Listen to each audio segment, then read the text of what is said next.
2-3 ಚಮಚದಷ್ಟು ಎಣ್ಣೆ, ಜೀರಿಗೆ 1 ಟೇಬಲ್ ಸ್ಪೂನಷ್ಟು ಎಣ್ಣೆ ಕಾದ ಮೇಲೆ ಕಟ್ ಮಾಡಿ ಇಟ್ಕೊಂಡಿರೋ 1 ದೊಡ್ಡ ಈರುಳ್ಳಿ, ಬೆಳ್ಳುಳ್ಳಿ ಎಸಳು 2-3 ಹಸಿರು ಮೆಣಸಿನ್ಕಾಯಿ 2, ಮೀಡಿಯಂ ಫ್ಲೇಮ್ನಲ್ಲಿ 2 ನಿಮಿಷ ಬೇಯಿಸ್ಕೊಂಡ್ರೆ ಸಾಕಾಗುತ್ತೆ.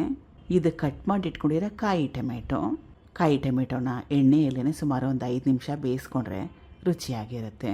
ಸುಮಾರು ಒಂದು 5 ನಿಮಿಷ ಆದಮೇಲೆ ಅರ್ಧ ಲೀಟ್ರಷ್ಟು ನೀರು, ಉಪ್ಪನ್ನ ಇಷ್ಟ ಇದ್ದರೆ ಇವಾಗಲೇ ಹಾಕ್ಕೋಬೋದು ಅಥವಾ ಕೊನೆಯಲ್ಲಿ ಕನ್ಸಿಸ್ಟೆನ್ಸಿ ಫೈನಲ್ ಆದಮೇಲೆ ಕೂಡ ಹಾಕ್ಕೋಬೋದು. ಮುಚ್ಚಳನ ಮುಚ್ಚಿ ಕಾಯಿ ಟೊಮೆಟೊ ಚೆನ್ನಾಗಿ ಮೆತ್ತಗಾಗೋವರೆಗೂ ಬೇಯಿಸ್ಕೋಬೇಕು. ಕಾಯಿ ಟೊಮೆಟೊ ಕೂಡ ಚೆನ್ನಾಗಿ ಬೆಂದಿದೆ, ಮೆತ್ತಗಾಗಿದೆ. ಈ ರೀತಿ ಮಾಡಿದ್ರೆ ಗೊತ್ತಾಗುತ್ತೆ.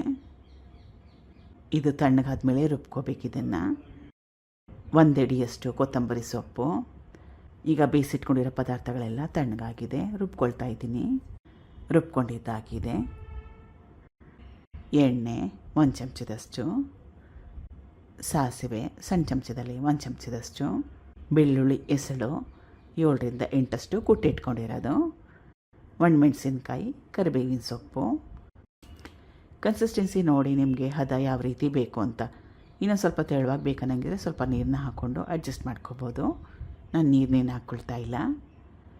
ರುಚಿಗೆ ತಕ್ಕಷ್ಟು ಉಪ್ಪು ಕಲಿಸ್ಕೊಂಡು 1 ಕುದಿ ಬಂದರೆ ಸಾಕು. ಈಗ ರುಚಿಯಾಗಿ ಟೇಸ್ಟಿಯಾಗಿರೋಂಥ ಸೈಡ್ ಡಿಶ್ಶು ರೆಡಿಯಾಗಿದೆ. ಬಿಸಿ ಅನ್ನ ತುಪ್ಪ ಇದು ಒಳ್ಳೆ ಕಾಂಬಿನೇಷನ್ನು.